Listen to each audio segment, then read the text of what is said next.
तरक्की की राह सुनने में कितना अच्छा लगता है ना? लेकिन ये राह हमेशा सीधी नहीं होती। कभी-कभी भविष्य की ओर जाने वाले ये कंक्रीट के रास्ते अपने पीछे कुछ बहुत ज़रूरी सवाल छोड़ जाते हैं।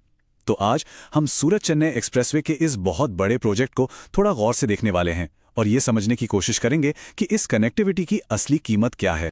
तो चलिए थोड़ा और गहराई में चलते हैं। जरा एक इंफ्रास्ट्रक्चर पॉलिसी एडवाइजर की तरह सोचिए। जब कोई इतना बड़ा प्रोजेक्ट बनता है ना, तो बात सिर्फ स्टील और कंक्रीट के हिसाब किताब की नहीं होती। असली सवाल तो यह है कि हम क्या पाने के लिए क्या खो रहे हैं, और यही सवाल हमारी आज की इस पूरी पड़ताल का सेंटर पॉइंट है। तो सबसे पहले ये समझना जरूरी है कि आखिर ये प्रोजेक्ट है कितना बड़ा। देखिए, सूरत चेन्नई एक्सप्रेसवे सिर्फ एक सड़क नहीं है, ये एक बहुत ही महत्वाकांक्षी, एक नेशन बिल्डिंग प्रोजेक्ट है। एक ऐसा विजन है जो देश के दो बहुत जरूरी तटों को जोड़ने के लिए बनाया गया है। तो इसका मेन मकसद क्या है? मकसद है देश के दो बड़े इकोनॉमिक हब्स को आपस में जोड़ना। और ये सिर्फ ट्रैवल टाइम कम करने की बात नहीं है, नहीं, बल्कि ये व्यापार के लिए, लॉजिस्टिक्स के लिए और इकोनॉमिक ग्रोथ के लिए एक बिल्कुल नया रास्ता खोलने जैसा है। सच कहें तो इस प्रोजेक्ट में भारत की आर्थिक तस्वीर को बदलने का दम है। अच्छा, अब जरा इन आंकड़ों पर नजर डालते हैं। ये आपको इस प्रोजेक्ट के साइज का असली अंदाजा देंगे।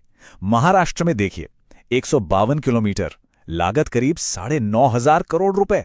वहीं गुजरात में लंबाई लगभग दोगुनी, 291 किलोमीटर, और इसके लिए 16,000 करोड़ से भी ज्यादा का इन्वेस्टमेंट है। और जो सबसे जरूरी बात है वो है जमीन। दोनों राज्यों को मिलाकर लगभग 3,700 हेक्टेयर जमीन चाहिए होगी। मतलब ये बहुत बहुत बड़ा इन्वेस्टमेंट है, दोनों पैसों का और रिसोर्सेज का। लेकिन जैसा हमने शुरू में ही कहा था, हर कहानी के दो पहलू होते हैं।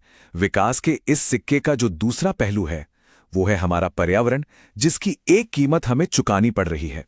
तो चलिए अब उस बही खाते पर भी एक नजर डाल लेते हैं। 82 हेक्टेयर, ये कोई छोटा मोटा आंकड़ा नहीं है। ये महाराष्ट्र की वो फॉरेस्ट लैंड है, वो जंगल की जमीन है जिसे इस एक्सप्रेसवे के सिर्फ एक हिस्से, नासिक अहिल्यानगर सेक्शन के लिए डाइवर्ट किया जा रहा है। और इसके ठीक बाद ये दूसरा आंकड़ा देखिए, 340 हेक्टेयर। ये गुजरात में इसी प्रोजेक्ट के लिए डाइवर्ट की जाने वाली जंगल की जमीन है, मतलब महाराष्ट्र से 4 गुना ज्यादा। अब आप इन दोनों आंकड़ों को मिला दीजिए तो जंगल के नुकसान की एक बहुत ही सीरियस तस्वीर सामने आती है। तो अब वापस आते हैं हमारे पॉलिसी एडवाइजर वाले रोल पर। हमारा काम क्या है? इन दोनों पक्षों को तौलना। एक तरफ हैं विकास के बड़े बड़े वादे और दूसरी तरफ है पर्यावरण की वो कीमत जो हम चुका रहे हैं। चलिए देखते हैं कि ये तराजू किस तरफ झुकता है।